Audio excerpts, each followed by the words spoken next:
Sakal Gunar Vande Guru Sri Charanaravindan.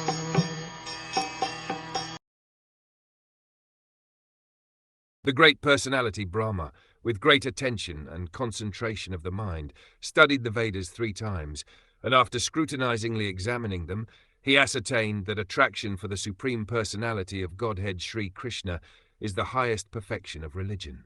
Sri Shukdev Goswami is referring to the highest Vedic authority, Lord Brahma, who is the qualitative incarnation of Godhead. The Vedas were taught to Brahmaji in the beginning of the material creation. Although Brahmaji was to hear Vedic instructions directly from the personality of Godhead, in order to satisfy the inquisitiveness of all prospective students of the Vedas, Brahmaji, just like a scholar, studied the Vedas 3 times, as generally done by all scholars. He studied with great attention, concentrating on the purpose of the Vedas, and after scrutinizingly examining the whole process, he ascertained that becoming a pure, unalloyed devotee of the Supreme Personality of Godhead Sri Krishna is the topmost perfection of all religious principles.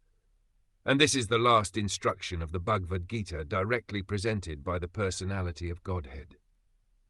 The Vedic conclusion is thus accepted by all Acharyas, and those who are against this conclusion are only Vedavada Ratas, as explained in the Bhagavad Gita.